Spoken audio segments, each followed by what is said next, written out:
Vamos lá para análise macro. Bom, 386 bilhões de dólares de prejuízo foi o que as ações de tecnologia tiveram de queda lá nos Estados Unidos só essa semana, e isso só em 4 empresas. Isso que é o que mais assusta, porque basicamente são 4 das 7 principais. Essas 4 elas divulgaram o balanço essa semana e tiveram esses prejuízos gigantescos, sendo amplificado em boa parte por questão do balanço do Google, que veio muito ruim, a ação no dia caiu 10%. Então, assim, e as outras também vieram mais ou menos, e o mercado literalmente realizou lucro absurdamente e fez com que elas caíssem, o que puxou as bolsas americanas para baixo essa semana inteira e ajudou a nossa queda da bolsa aqui, que inclusive agora ontem começou a se recuperar. E os Estados Unidos começam a se recuperar um pouco mais hoje. Agora, nesse exato momento, os futuros americanos estão em leve alta ali, 0,50 de alta, por conta do balanço da Amazon, que é a quinta das Big Techs, e esse balanço finalmente veio melhor do que o esperado. Inclusive, o que ela apresentou um crescimento de 12% no setor de nuvem, né, de computação na nuvem, por conta da perspectiva lá com inteligência artificial, e que a gente sabe que é o hype do momento. E nós tivemos e estamos tendo a ação da Amazon puxando as outras para cima, e só a Amazon agora de manhã já está subindo 6% no pré-mercado. Então tudo isso dá uma renovação no ânimo para as bolsas americanas que estavam bem abatidas, e inclusive elas apanharam mais ainda depois que saiu ontem o PIB americano, e o PIB dos Estados Unidos veio maior do que o esperado, que é aquela situação, né? Seria bom se fosse uma condição normal, mas isso força com que o Fed tenha que manter os juros mais altos por mais tempo, e precifica ruim nos ativos de risco, que são as bolsas. Então, por isso, ontem os Estados Unidos caiu de novo. Agora a gente está numa leve recuperação, à espera do dado mais importante aí que nós vamos ter hoje, que é o PCI, que é um índice de inflação também, que o Banco Central americano mais olha, e ele vai sair hoje às 9h30 da manhã.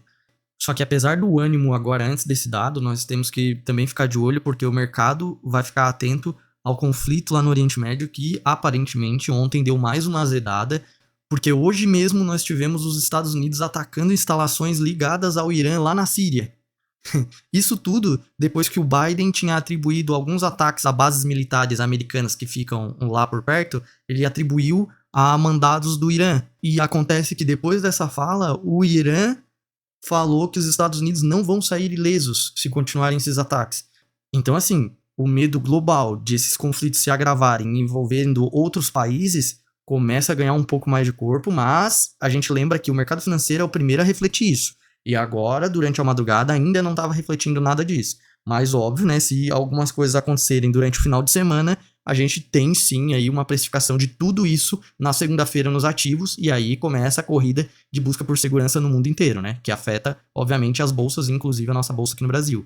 E já falando do Brasil, nós tivemos o STF hoje definindo que os bancos vão poder tomar os imóveis das pessoas que foram dados como garantias para empréstimos imobiliários, ou seja, a pessoa financiou o imóvel, o banco vai poder tomar esse imóvel sem precisar passar pela justiça, em caso de inadimplência.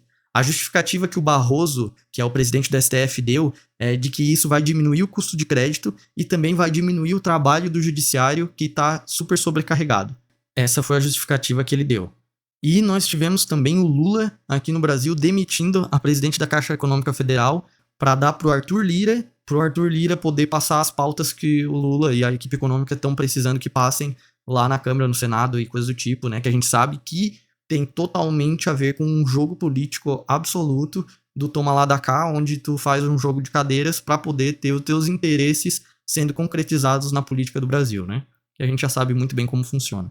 E no cenário asiático, nós tivemos uma recuperação muito boa das bolsas agora durante a madrugada, o que tende a refletir positivamente para a nossa bolsa aqui no Brasil também, depois que saíram dados da indústria da China, que aparentemente, na parte mensal, o lucro da indústria veio maior do que o esperado e apresentou uma aceleração, o que mostra que nós temos sim uma possível recuperação da economia chinesa, o que afeta diretamente o Brasil por conta de eles serem o nosso principal cliente. E um outro fato relevante que aconteceu na Ásia foi que a Tesla voltou atrás na redução de preço que ela tinha dado para um modelo específico que ela vendia lá na China.